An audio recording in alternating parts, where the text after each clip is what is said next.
on Thursday of next week. So that's not a lot. That's not a lot of time, and that's a lot to do in a relatively short period of time. I do want to make you aware, and I will post this, by the way, on Blackboard sometime this week, but I did want to make you aware of the link for the final exam schedule. It's a district schedule, so it's true across all of the campuses.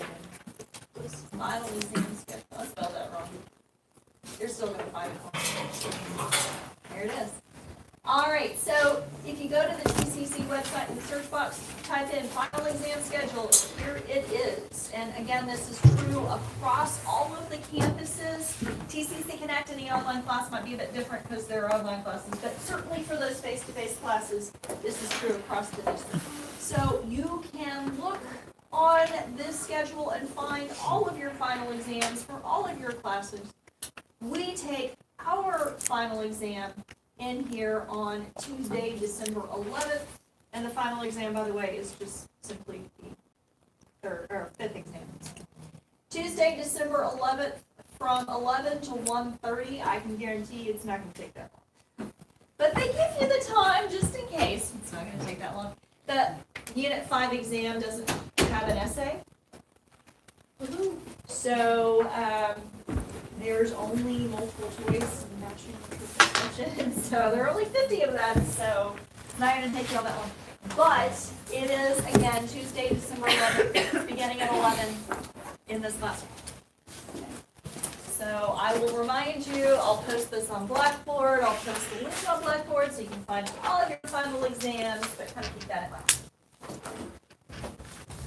Your Mind Tap exercises, I'm going to make those due next Friday. So I'll change the due date for those. I'll make those due next Friday, and I'll send out, I'll remind you in class, but I'll also send out a reminder next Friday. That's the last day that you can submit those Unit 5 Mind Taps, so I'm going to make sure that you have those due. Extra credit, I think on your syllabus it says the extra credit is due this week. I'm not that due on Tuesday of next week, so it gives you a bit more time to work on those extra credits. They are optional, but it's always good to have that little cushion. Okay, any questions about any of that? The fifth exam everybody takes. Remember, that is the test that does not get dropped. I dropped the lowest of your first 4 exam grades, but I do not drop the fifth exam. That functions as the final exam, and everybody has to take that. So the fifth exam counts for everybody. So keep that in mind as well.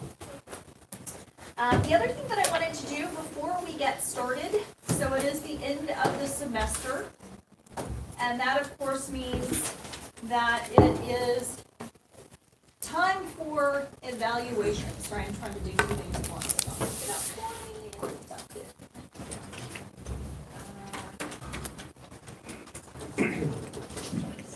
So I'm going to give you some time in class, about 5 minutes or so in class, to fill out those evaluations. If you choose to do that, you're not obligated to fill out the evaluation right now. You will wait.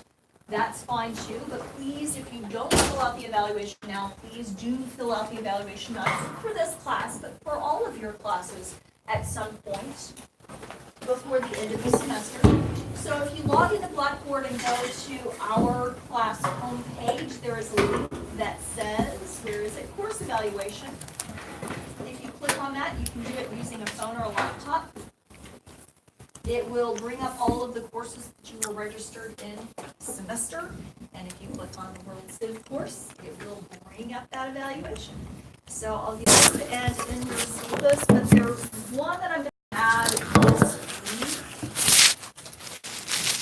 week by Thursday. I will get that added. So an extra credit opportunity for you will show up this week to get that added as well. All right, any questions before we begin? This is exciting. We get to talk about William the Conqueror. He's an interesting guy, to say the least. Conquers England. I mean, who can say that? William the Conqueror. So, it's pretty cool, right? So let's talk about it. So England and the Norman Conquest. And by the way, the picture up at the top is a very famous tapestry. It's called the Bayeux Tapestry. And if you travel to Bayeux, which is on the French coast, you can actually see this tapestry. It was created after the Conquest, and it tells the story of the Conquest. So it's actually really long and really cool. So go see it if you have the opportunity to do that. All right, so let's talk about William, Duke of Normandy. Actually, when we talk about William, Duke of Normandy, he goes by several names. So he's William, Duke of Normandy. And Normandy, of course, is in France, so he was a duke in France. He is William the Conqueror, because he conquered England. King William I of England, because he's the first king of England. Not the Anglo-Saxon England, but the actual first king of England. Or he was also referred to as William the Bastard. Contemporary times, that's one of the names that he is going to be called. Has nothing to do with his personality as far as I know, but it does have something to do with his family. So his father, who was Duke of Normandy, very powerful guy, is going to fall in love with his mother, but they are not going to be married. And they are not going to be married because they're of two very different social classes. So she is the daughter of a tanner, he is the Duke of Normandy. It was ill-fated love. And it makes for a really good love story, but basically what happens is she gets pregnant, has William, and William's father, the Duke of Normandy, doesn't have any other heirs, and so he convinces people within Normandy to accept William as his heir. So that's how that works. Now, interestingly enough, when we're looking at England and actually other places at this point in time, what we see, why William is important and why some of these other guys we're going to be talking about are important, is because we see a consolidation in England. It's going to bug me. It's a little bug. There we go. We see a consolidation in England. When we think about the feudal system, so in the feudal system we have that sub-infeudation thing, right? So we have the king at the top, and then underneath him we have the nobles. Noble. And then underneath them we have vassals, right? Vassal. Underneath them we have the peasants. But I told you the whole purpose behind sub-infeudation is that these vassals can in turn have vassals. And these nobles can become very powerful nobles depending on how many vassals they have. Because every single one of those vassals owes them not only fealty, loyalty, but also money. The feudal system was a way to get money as well. Not only for the king, because all of those nobles would, of course, have to give money to the king, but also for those nobles. So in that sense, the feudal system upholds some kind of decentralization, some kind of decentralized political structure. But that causes conflict because the king at the top of this structure doesn't want decentralization. He doesn't want these nobles to become all powerful and challenge him for his authority. He wants to be the guy in charge. And so there's this constant struggle, this constant battle between the king and his nobles. Who is going to have the ultimate authority within whatever country we're talking about? In this case, it's England. Before William the Conqueror, we had Anglo-Saxon England. And by the way, Robert, I looked it up. It's the middle of the 5th century. Okay. The Angles and the Saxons are going to arrive in England. So the exact date is roughly 450. Thank you. 450 BCE. All right, so Anglo-Saxon England. So we have the Angles and the Saxons, they come over, Anglo-Saxon England. And by the way, that's how we get the word England. It gets smushed together as much does in the English language. England was what it was called. England and England. You get the point, right? So, Anglo-Saxon England. We have the Anglo-Saxon king. And that guy's name, when William the Conqueror was around, is Edward the Confessor. Edward the Confessor. Anybody want to guess why he was called Edward the Confessor? He was torturing people. Not quite. It's not quite that brutal. He confessed to a lot of sins in church. Yeah. So yes. So he's going to be known as being quite pious. A very religious guy. In fact, there were stories that he was so religious he never, ever, ever consummated his marriage with his wife. That was the story that was going around the time that Edward the Confessor was king. I don't know if that's true or not, but what we do know is that he didn't have any heirs. And so when Edward the Confessor dies, it's a big deal. When Edward the Confessor dies, it's a big deal. One, because during Edward the Confessor's reign, those nobles in England are going to become very, very powerful. Edward the Confessor might have been very pious, might have been very religious. He was not as good an administrator. He was not as good bringing together, consolidating authority under his kingship, if you will. So those nobles are very powerful at the time of Edward the Confessor's death, but also the king didn't leave an heir. That's the problem. Because now we have to go through the family line and find who can become the next king. And if we go through the family line, what's the problem with that? Everybody wants power. Everybody wants power. Anybody related to the king wants power. And of course, your next question might be, well, how is William the Conqueror related to England, or related to Edward the Confessor? By marriage, once removed. But it was a claim. However tenuous it might have been, it was a claim. So we have multiple claimants, or we can have multiple claimants, and we did after Edward the Confessor dies. Interestingly enough, one of the other things that's fascinating about the political structure of Anglo-Saxon England is that they have what is called the Witan. It's basically like a parliament. Not parliament that we consider, English parliament today. That takes many, many years to develop. We'll actually talk about early versions of parliament today. The Witan is not that. It's kind of a parliament, but it's also kind of like the king's cabinet, if you will. A group of advisors. And in Anglo-Saxon structure, it was actually this group that gets to choose the king, that gets to sort of give their official okay to who the king might be. When Edward the Confessor dies, they choose not William the Conqueror, but a guy named Harold Godwinson.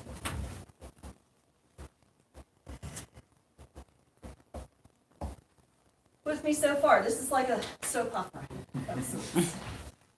So Harold Godwinson, good Anglo-Saxon noble, becomes King of England after Edward the Confessor's death. A little bit of trivia, if you ever get a question that says, who's the last Anglo-Saxon King of England? It's Harold Godwinson. So the Witan chooses him. When Edward, Duke of Normandy, finds out about that, he is infuriated. Here's why. William thought that he was supposed to be king, and he thought that he was supposed to be king, not necessarily because of that tenuous claim, though that was part of it, because he always, to his death, maintained that Edward the Confessor had told him on 2 separate occasions that he was supposed to be king. William's life was not all that great. Yeah, he was the son of a duke, but his father dies when he's 7. He's 7. He's not an adult. He can't make sure that everybody in Normandy is going to support the pledge that they had made to his father before his death, saying, yes, I will support William as Duke of Normandy when you die. He's 7. He can't do that. So he grows up always fearful of his life, always fearful that somebody's going to come and kill him to get him out of the way so they can be Duke of Normandy. Always fearful of somebody fighting against him. He grows up as a warrior, basically. He grows up as a warrior.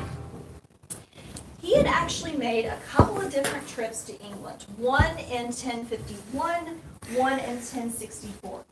And on both of those trips, he claimed that when he met with Edward the Confessor, Anglo-Saxon King Edward the Confessor, Edward tells him, William, I want you to be my heir. I want you to be King of England. And not only did he get that verbal confirmation, but William also says, we swore to it over holy relics. That's a big deal. That was as good as a contract today. It's not a contract, it's upheld in court. That's as good as a contract. swearing some promise or whatever it is over holy relics, holy bones or whatever of religious figures that were very important throughout the medieval period. They actually had fancy little things that held the holy bones of these saints. So swearing over holy bones, that was important. The other thing that's important about this story is that, William is infuriated that he's not King of England, but he goes to get the Pope's blessing. That's important as well. We talked before the break about the mutually beneficial relationship that existed between kings and the church. They could uphold one another. If the Pope gave his blessing to William, William could say, I have God's blessing to become King of England. And that held weight at that point in time. But at the same time, William could help the Pope out. And that's what he's going to do.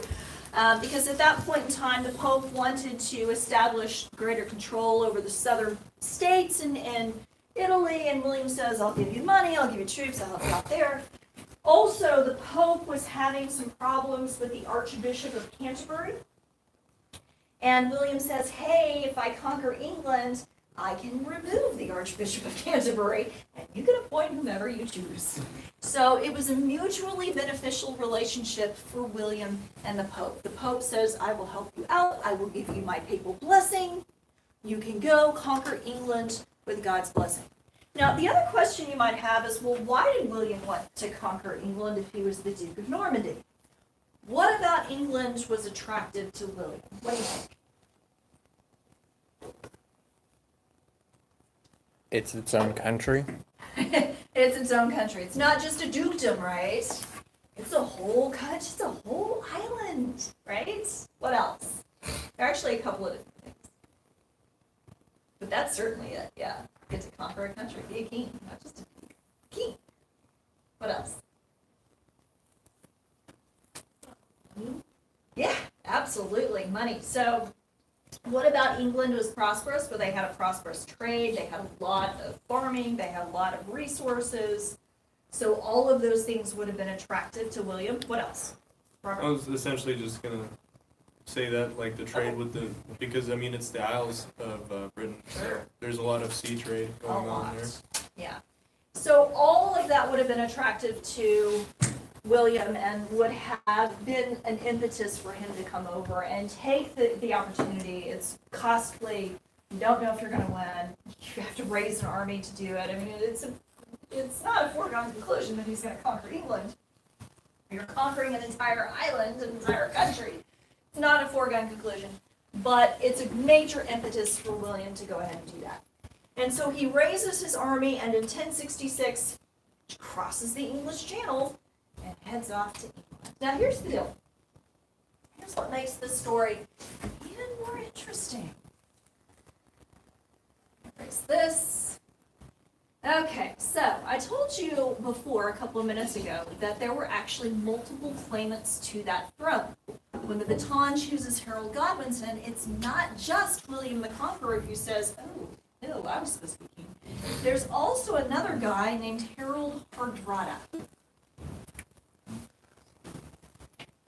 who comes from Scandinavia. There we go. Harold Hardrada, who was related in some distant way to Edward the Confessor as well. And he says, no, I should have been king. So, here's England, roughly. I can't draw the go. What happens is that Harold Hardrada's armies are actually going to invade before William's armies will. And they'll invade from the north. And so Edward the Confessor takes his military forces up here to fight Harold up here in the north of England, what they call Lower England, because it's backwards. It's like Egypt. Lower Egypt, Upper Egypt, Lower England, Upper Egypt. Go. Okay, so they fight up here, and they actually defeat Harold Hardrada and his forces. But then we find out that in the meantime, here comes William the Conqueror. William the Conqueror, of course, has crossed the English Channel. There's France. He crosses the English Channel, and he invades in the south. Now, one of the things that historians, military historians, medieval historians are really kind of confused about is why Harold Godwinson didn't take the time to refresh his forces before marching down south and fighting William the Conqueror, because he didn't do it. He didn't take the time. The moment he finds out he defeats Harold Hardrada's army, the moment he finds out that William the Conqueror is invaded from the south, he's like, oh, well, we've got to march down there. So off they go. His reduced military force, because he had fought Harold Hardrada up here, they're battle weary, and yet here they come fighting William the Conqueror down here. Maybe he thought it would be easy. Maybe he thought that William the Conqueror's forces wouldn't be all that big. Who knows? Whatever reason, off he goes. And he's going to get himself defeated pretty handily. Yes? Quick question, was Harold Hardrada a Viking? Not like of the Viking invasion kind, but yes, he did come from Scandinavia. Oh, okay. So, yeah, but not like that Viking invasion kind. All right. Does that make sense? That makes sense. Okay. So, separate, because he did have a claim. He wasn't just coming to, conquer. Mm-hmm. That Yeah. makes sense. Okay. All right, so off they go, and they fight that decisive battle at actually a place called Battle. At the time, it was called Hastings, so it's called the Battle of Hastings, and I can spell that correctly. Sorry about that. But if you go there today, Battle of Hastings, you'll go to a place called Battle. And there's actually an abbey there that dates back to Anglo-Saxon times. It's actually a really cool abbey. You can go and explore it. And it's been there, of course, for so long that the steps are worn where all the monks have trodden, for all of this. So it's actually really cool. But it's called Battle Abbey. So it's Battle Abbey in Battle, England. But that's where the Battle of Hastings is going to occur. And at the Battle of Hastings in 1066, William the Conqueror will conquer England. Well, I say that. So he defeats Harold Godwinson's army. So what he has to do at that point is to continue to go around in England to those different places in England until all of Anglo-Saxon England and the baton says, okay, enough. You're decimating our countryside, so we're going to give in. And that happens fairly quickly, and William the Conqueror is crowned King of England on Christmas Day, December 25th, 1066. At Westminster Abbey, which, by the way, is why every English monarch after William the Conqueror is also coronated or crowned at Westminster Abbey.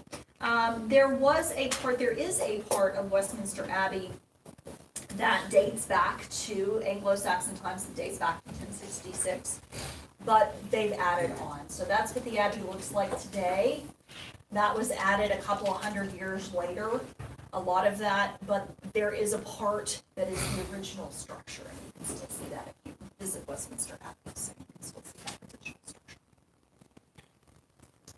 Any questions over that?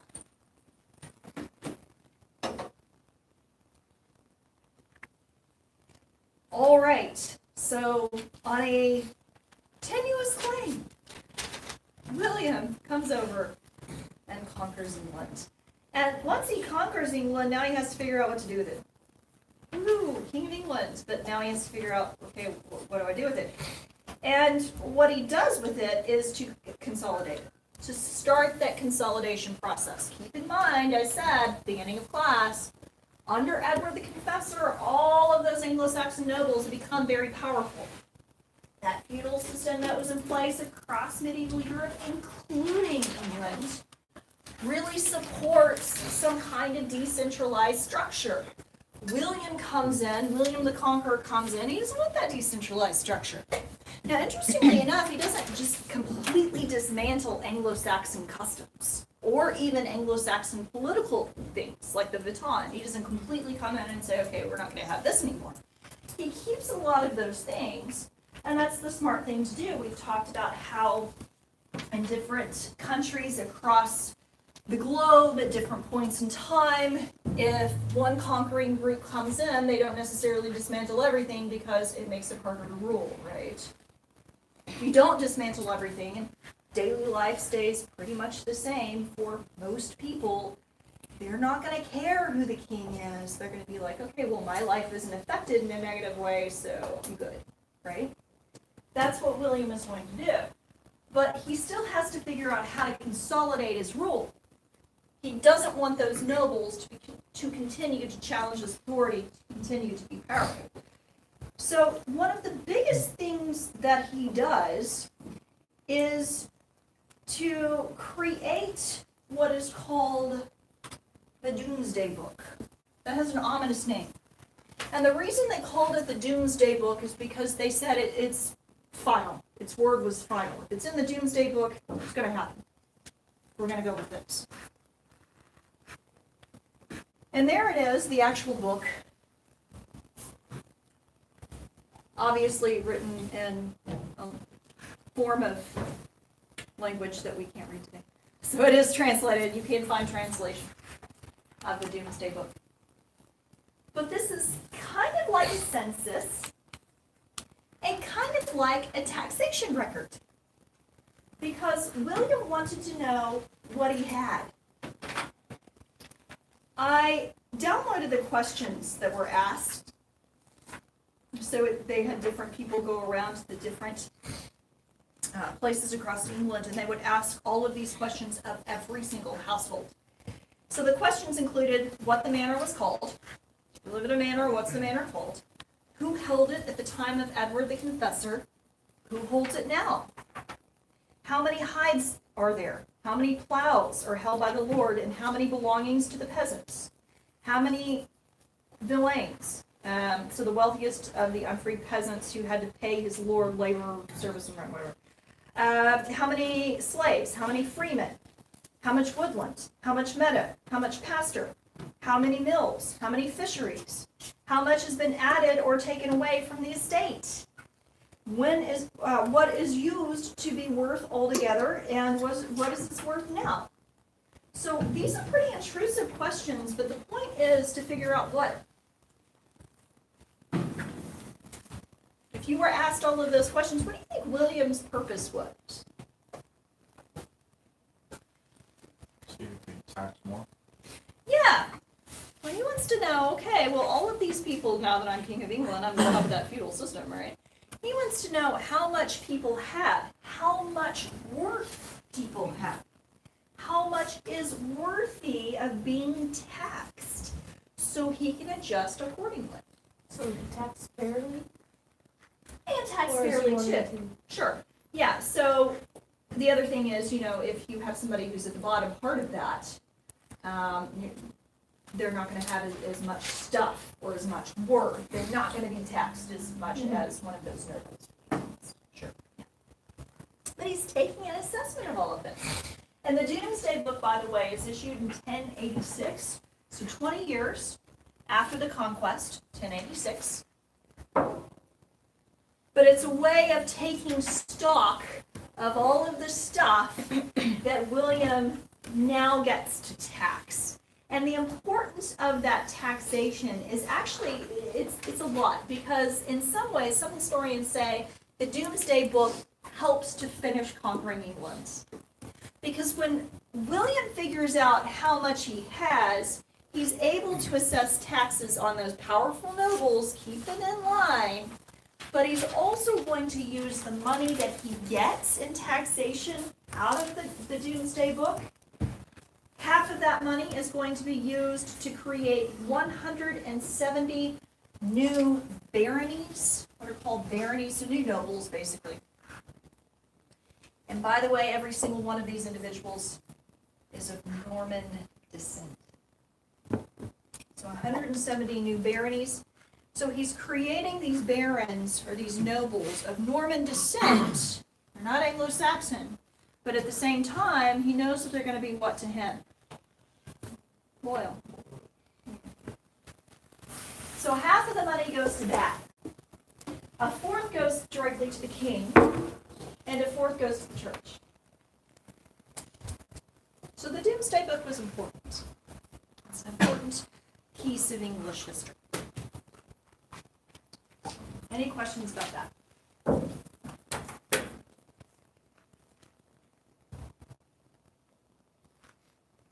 All right. So what else does he do to consolidate? Well, what he does, let me erase some of this. Not only does he put together the Doomsday Book, or have the Doomsday Book put together, but he's also going to try to find a more efficient way of tax collection. Historically, when we're looking at Anglo-Saxon England, there are a couple of words that come up. So the way that land was divided in Anglo-Saxon England, you would divide land into hundreds, what were called hundreds. And together, those hundreds would make what is called a shire. So it's kind of Hobbit sounding, but not. So a shire. And the person in charge of that shire, that official, was referred to as a reeve, or the reeves, plural. And by the way, eventually they're going to be called shire reeves. If you've ever wondered how we get the word sheriff, is that shire reeves gets mushed together, as much English does, and it becomes sheriff. So the sheriff is still going to stay around. He's like the intermediary. The reeve or the sheriff is the intermediary between the king and the community. He's going to stay around. He still plays an official role. But William says, well, I want to kind of make this more efficient, this tax collection thing more efficient. We're still going to get the sheriffs of each one of those shires to collect those taxes. That's still going to happen, but I want it to be in an official way. So what he's going to do is to create something that's eventually going to be known as the Chancellor of the Exchequer.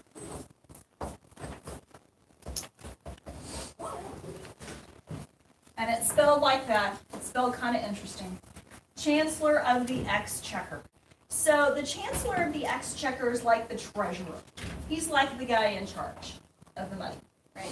And even to the present day, in England, they don't call the treasurer, they call him the Chancellor of the Exchequer. And the reason we get this word, because if you're looking at that word, you're like, what? How did they come up with that word? So what would happen is that the Chancellor of the Exchequer would go around, and the sheriff of each one of those shires, each one of those communities, would come to pay the taxes for that community. And they would have on the tax collection table a checkered tablecloth, like red and white checked tablecloth, right? So they would have a checkered tablecloth. And when each one of those sheriffs came to pay the taxes, they would make an X on the tablecloth to say, taxes paid. X on the check, X checker. I get it. So they would have receipts, and a lot of these sheriffs were illiterate. I mean, illiteracy was something that was one of the characteristics of the medieval era. We talked about that. So they wouldn't give them like a receipt, but they would give them a stick with notches in it to indicate that this is how much in taxes you paid, and you did pay this, so here's the official stick. So it was a consolidated effort to collect taxes once the Doomsday Book goes into effect. That makes sense? Pretty interesting. Pretty interesting how all of this develops and how we still see it used, although not the checkered tablecloth. I think England's economic system is a bit more complex today, but it's interesting how all of this develops and how early on it develops. All right, thus far. Okay, so let's talk about some of those legal reforms. So one, actually it's not a legal reform, it's religious reform, but it's important. So remember when I mentioned that one of the big reasons the Pope gives support to William is that he was having problems with the Archbishop of Canterbury? Yeah. William conquers Normandy, gets rid of the Archbishop of Canterbury. So he replaces that guy with actually a guy named Lanfranc, who is French. So he becomes the new Archbishop of Canterbury, so keep that in mind. But the other thing that we see, once the Archbishop of Canterbury is replaced, is that William starts to remove some of those cases that had actually shown up just automatically in church courts. He starts to remove some of those cases to secular courts. This is important. What we're eventually going to see in England is the basis for the English legal system, and actually the basis for our legal system, which is what? What is the basis for our legal system? What do we call it? I can talk today, goodness. What do we call that? The basis for our legal system. Checks and balances. Even like baser than that. English law. Common. Oh. Common law. What is common law? Common sense things. Common sense stuff, sure. So it's the idea that if you have a judge or a court, they're going to issue a ruling that kind of makes sense for that situation. But the other really big thing that comes out of common law, if you have a court that issues one ruling in a certain kind of situation, in other places throughout the realm, throughout the country, other courts and other judges are going to look to that court, look to that ruling, and say, we're going to apply that ruling here. In situations and cases involving that same kind of situation, we're going to apply the same ruling. That's common law. That creates a uniform legal system. Okay? So we eventually see that develop. We'll talk more about that in a minute. There's this guy named Henry II who's really big on common law. We'll get there. But we start to see the basis for common law development under William the Conqueror, because he starts to remove cases from church courts and move them to secular courts in cases involving certain things.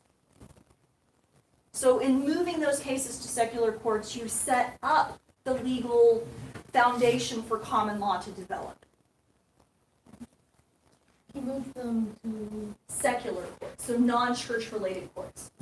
Now, one of the questions you might ask is, well, did they still use the ordeal? Remember the ordeal? You stick your hand into hot oil. Yeah, they still do. That still has favor for another couple of hundred years. It's not quite a while. So they still use the ordeal. But we do begin to see those secular courts issue those rulings. The other really interesting thing that we see is something called the Curia Regis. The development of what's called the Curia Regis, otherwise known as the King's Court. The King's Court. So this is one of those secular courts. The king's tenants-in-chief, so his nobles, were supposed to attend. A small council of those nobles would manage financial affairs and policy, and even try important cases. So financial affairs and policy, so they were sort of a governmental arm as well, and also try those important cases. Those cases that were called pleas of the crown. Pleas of the crown. So cases that were so severe, that involved things that were so serious and so severe that they were considered bigger than civil. So it wouldn't just be a community matter, it would be more of a realm or state matter, if you will. So kind of think of, like today we have civil cases and then we have criminal cases. These would be the criminal side. These would be the criminal cases. So cases involving arson, cases involving murder, cases involving rape. Those would be pleas of the crown, and they would go before the Curia Regis, or the King's Court.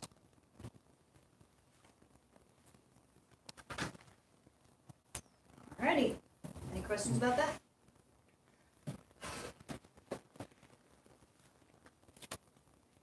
Alright, so William can't live forever. Unfortunately. He dies. And when he dies, we go through a couple of different guys. We go through William Rufus and then Henry I, but eventually, we get to this guy, Henry II, who, by the way, rules from 1154 to 1189. 1154 to 1189. So Henry II. A few things about him. So he was actually the first fully literate English king. He holds that distinction. He was extraordinarily intelligent, very smart, always on the move. The guy could not sit still to save his life. If he wasn't drinking, writing, or sleeping, he was standing or walking or running. That was a contemporary description of him. So he was always on the move and kept people on the move as well. Kind of reminds me of Teddy Roosevelt. That was Teddy Roosevelt's, if you will. Always on the move. Always had to be moving. He also had a temper. So that was a negative part of his personality. He was known to being prone to outbursts. If things did not go his way, or if people acted against him, or he felt like people acted against him, he would erupt in anger. And so he did have a bit of a temper, kind of keep that in mind. But because he was intelligent, he was really kind of focused on reforming England, and legal reforms in particular really interested him.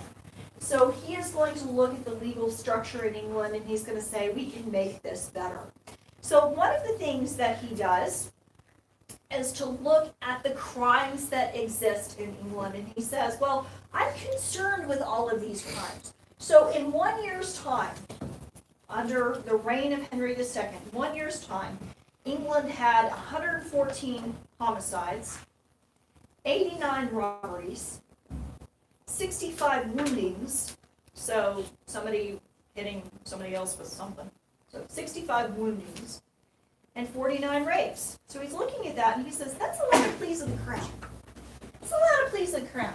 We need to figure out a better way to bring these individuals to justice, to make that system that we have in England, that legal system that we have in England, more efficient, more effective. Interestingly enough, we don't have a police force in England. So that sheriff, today we sort of associate, what we do, we associate sheriff with a police force. He didn't function that way in England at that point in time. He was like the official, he was the tax collector, but he wasn't necessarily the head of some kind of police force. We didn't have one of those in England at this point in time. What we did have is something called the Frank Pledge. The Frank Pledge, which is kind of interesting. So the Frank Pledge was this group of all of the men in the community aged 12 or older. And you say 12 is a man? Yep, if your life expectancy is 30. Keep that in mind. So 12 or older.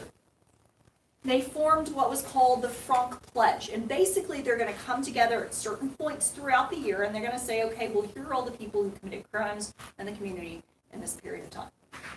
So it was kind of like a citizen's watch or a citizen's patrol, if you will. They were obligated to bring those cases to the courts.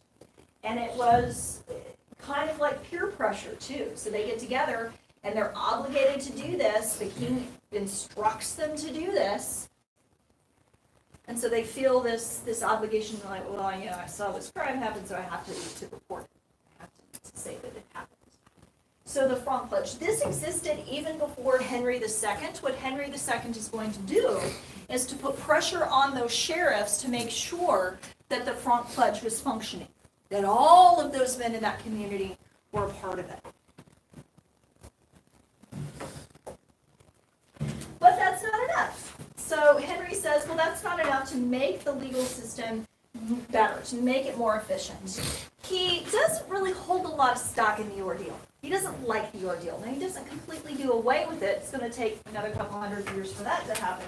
But he doesn't necessarily like it. And in fact, during his reign, what he would say is, okay, well, we can still use the ordeal to determine guilt or innocence of a person. But he said, if you go through the ordeal and you're found innocent, like your hand heals after 3 days, but we look at your reputation, you have a really bad reputation, we're still going to expel you. We're still going to punish you because you've established some kind of precedent for bad behavior.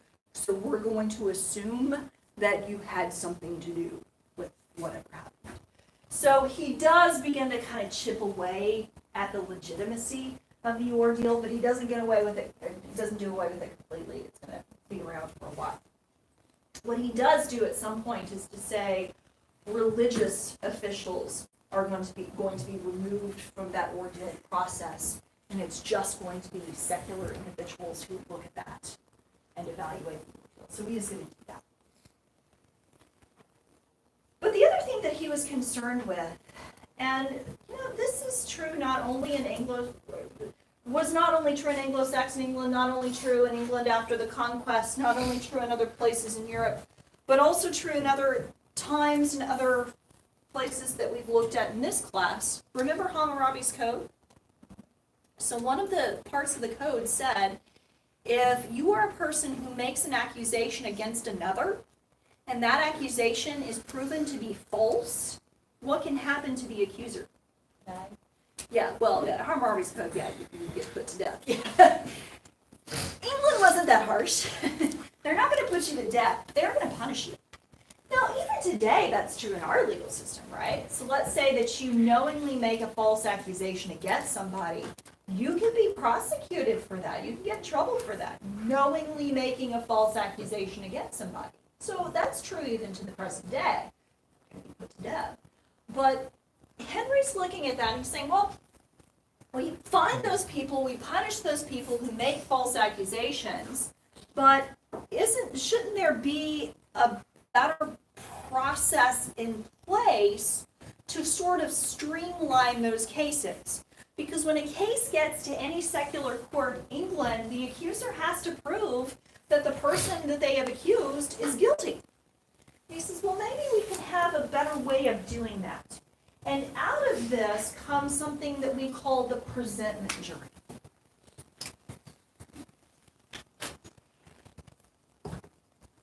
The presentment jury. The reason the presentment jury is important is because this is the foundation or the early version of what becomes known as the grand jury. So we have grand juries today. This is the early foundation of the grand jury. So the presentment jury would be a jury of 12 men from every 100, every parcel of land divided up in England, 4 from every township, would under oath tell the sheriff or judges the names of the men who had committed crimes. So it was a more formalized legal structure to pass on those crimes or those names of people who had committed those crimes to the courts.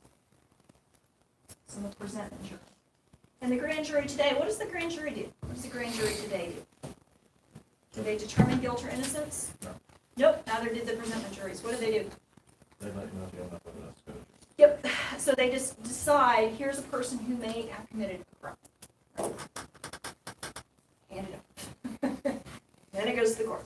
That's basically what the presentment juries do. It's basically what they do. So those presentment juries are pretty important things. All right. What else does he do? Well, he also creates what's called the Court of Common Pleas. Running out of room.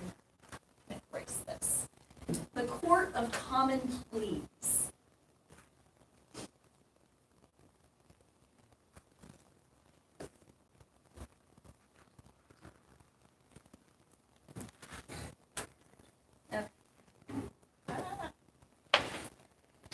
Court of Common Pleas.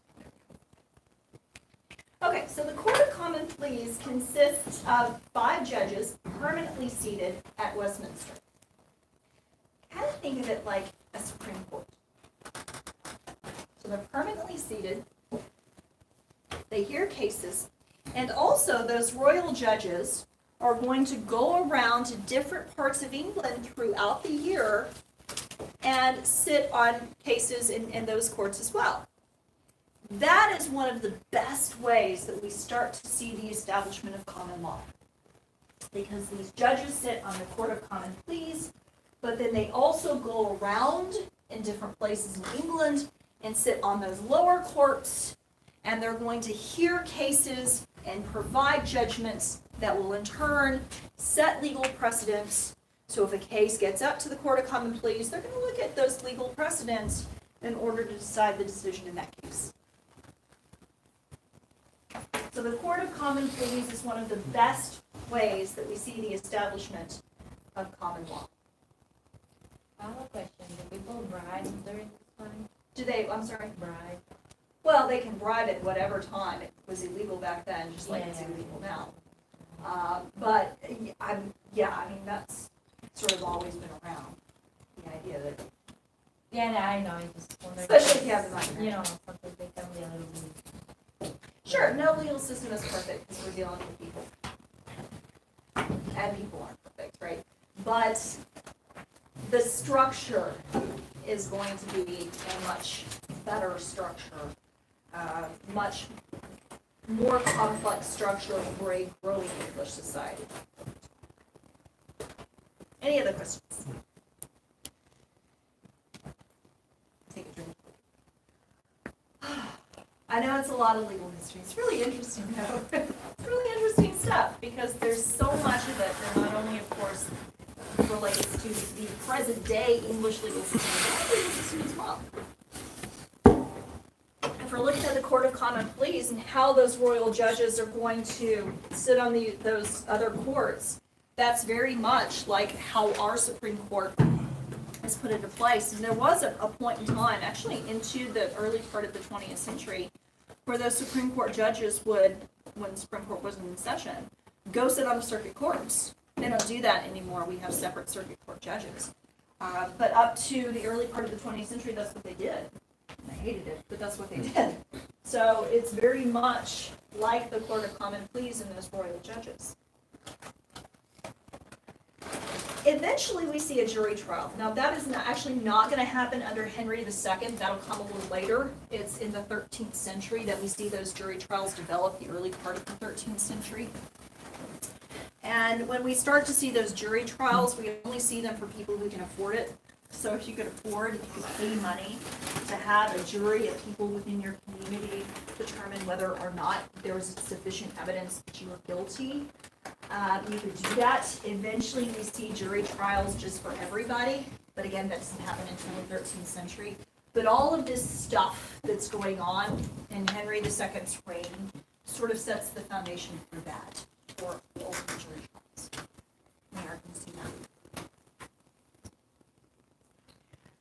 All right, so Henry does a lot of really good things, but he's going to run into a really big problem with the Pope.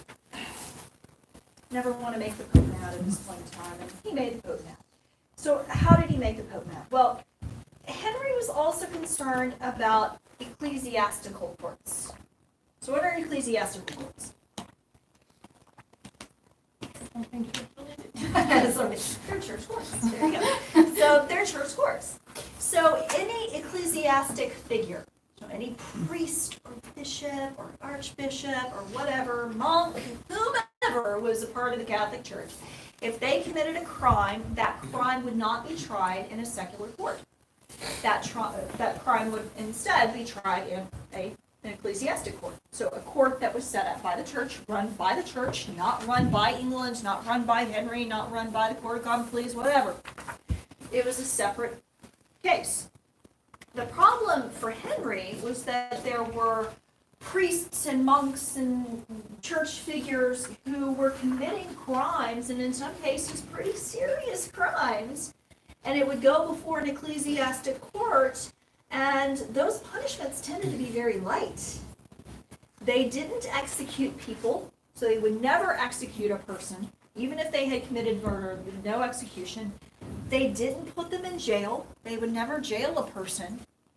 And so the punishment tended to be a penance. Say, Hail Mary, and you get off. And for Henry, that wasn't fair. That wasn't the way that it was supposed to be done. And he felt like it attracted a bunch of not nice people into the church if they knew that they could commit crimes and go before these ecclesiastic churches or ecclesiastical courts and basically get away with it. And so Henry says, no, I don't like that. And he does have a point to a certain degree, because if you look at a 10-year period in England when Henry II is king, there were about 100 murders that church figures had committed. So 10 a year. That's 10 a year, but that's 10 a year, right? So 10 people who were killed by church figures in a period of time.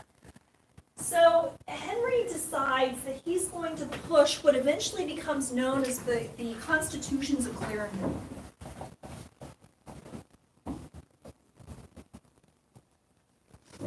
The Constitutions of Clarendon.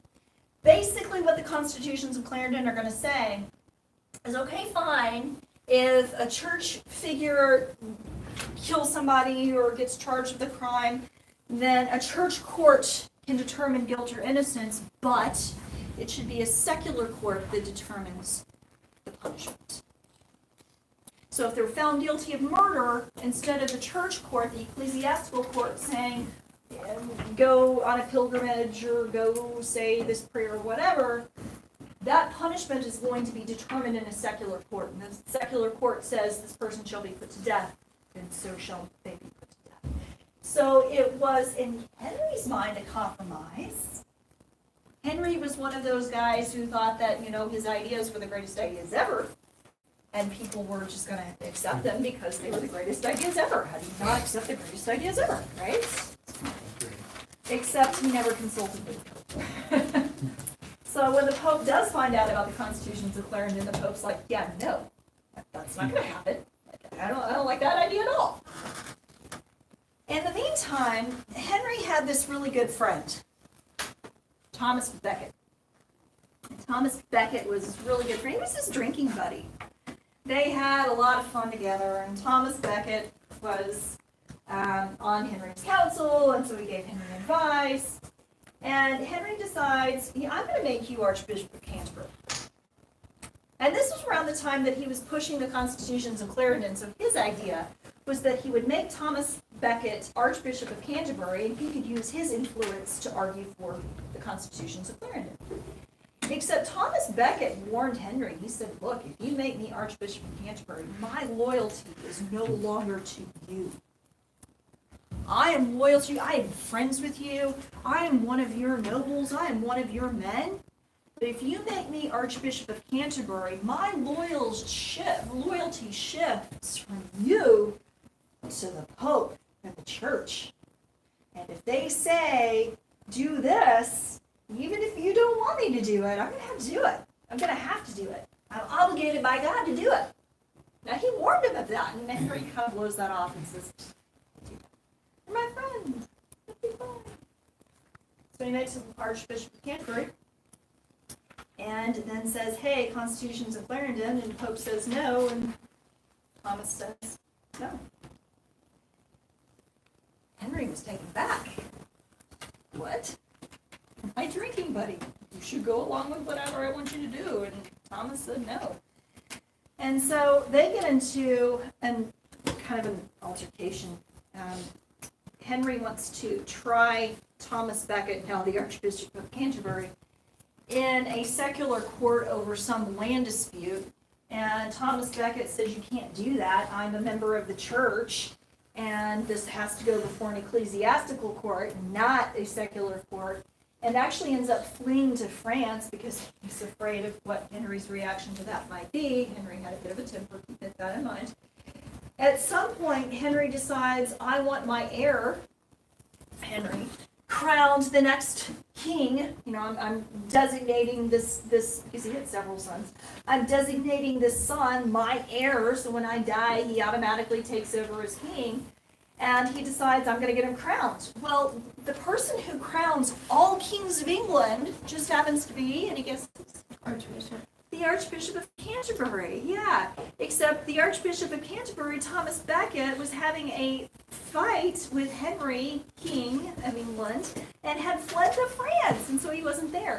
And so Henry says, well, the Archbishop of Canterbury isn't here, so I'm just going to get the Archbishop of York to come over and crown Henry, Prince Henry, as my heir.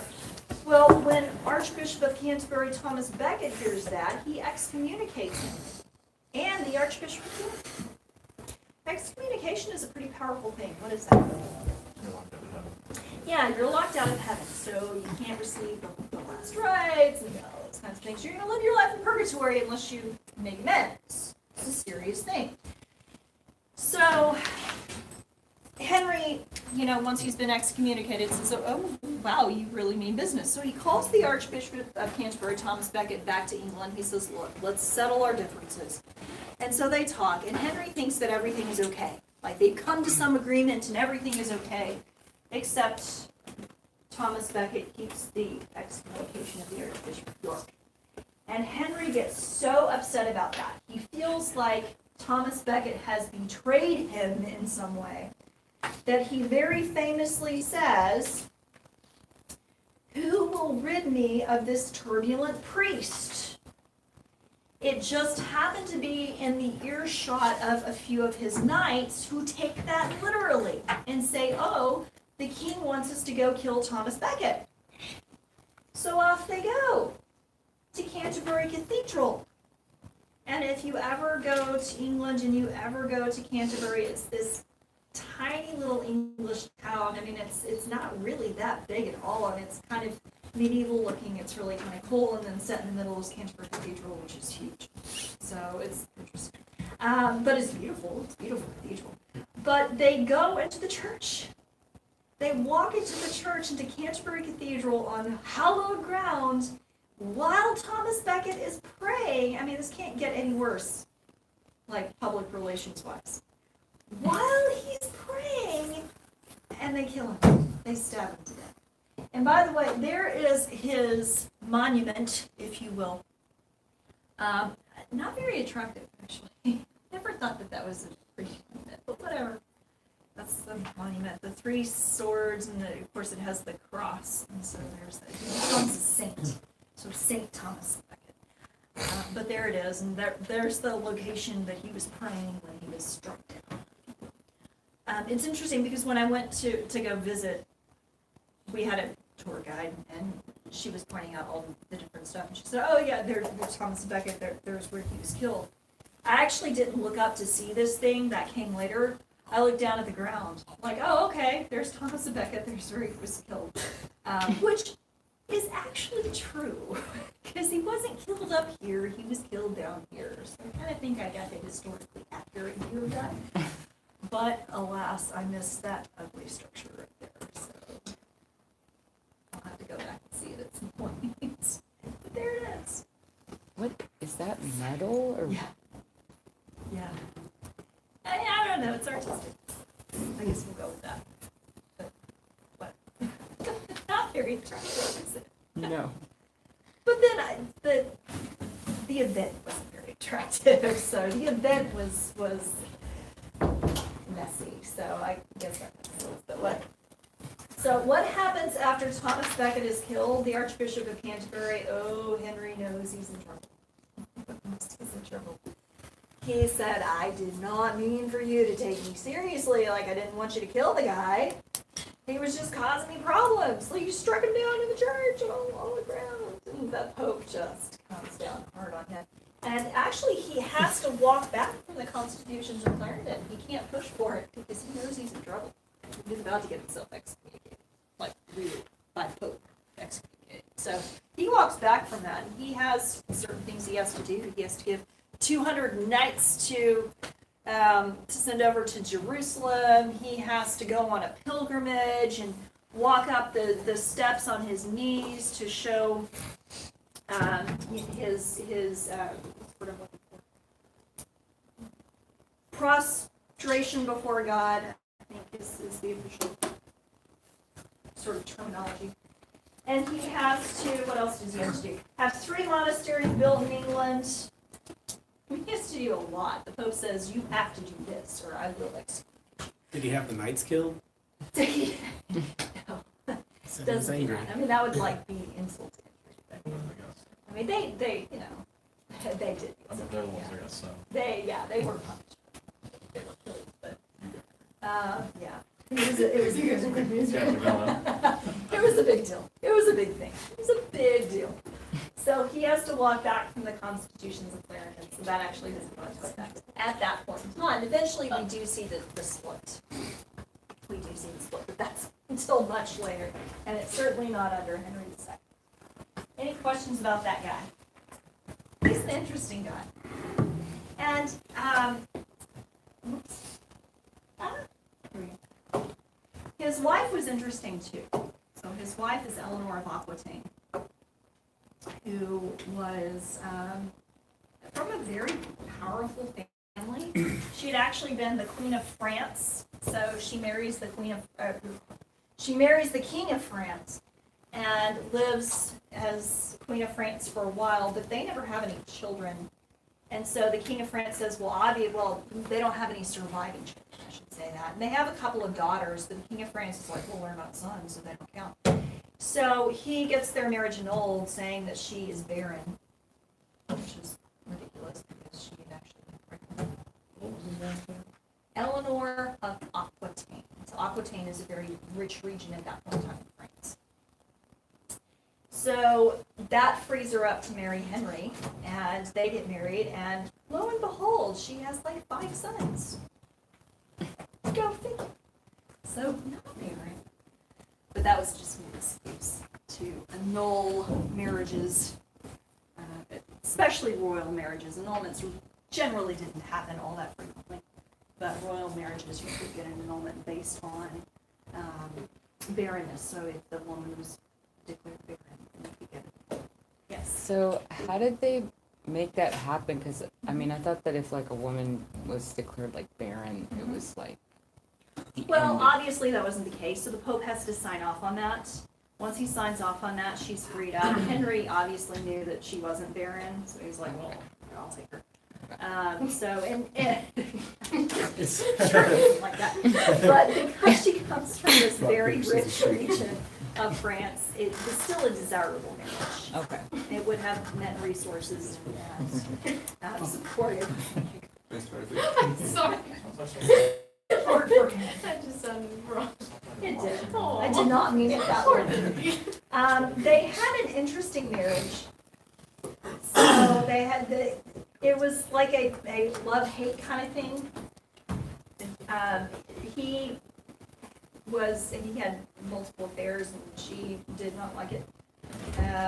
In fact, one of the stories goes that she lures one of his mistresses into a garden, and she says, "You're getting out of this garden dead either way, but you have 2 choices. You can take the poison, or you can get killed. Those are your choices." So she was not okay with his affairs. But they have a number of different children, and as the children grow older, they're going to use them as pawns against the other.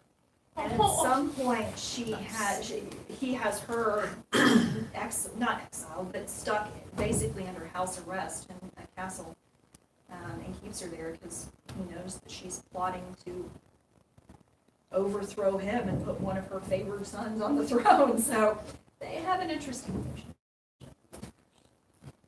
An interesting one. There's actually a movie about that stars, what's his name? Richard. He married Elizabeth Taylor at some point. Richard Burton, and Katharine Hepburn. It's called The Lion of Winter. So he couldn't just go back to the Pope and be like, "Yep, she's barren." Give her No, back. not at that point. No. It was a different Pope too. So, Or for the no, last not one. at that point. Not after she has 4 or 5 living adult sons. Yeah, you can't. It was only if she had only had girls that would have been okay. We talked about medieval women. Really thought out of this. Okay, so any questions about any of that? English history is really interesting. I like English history. So what we're gonna do on Thursday is to continue with this. We're gonna talk about the development of Parliament. I do have your papers to pass back to you. So let's get those back, and then you get your paper, you can and I will see you all on Thursday. And these, by the way, are not in alphabetical. Marshall. Jason.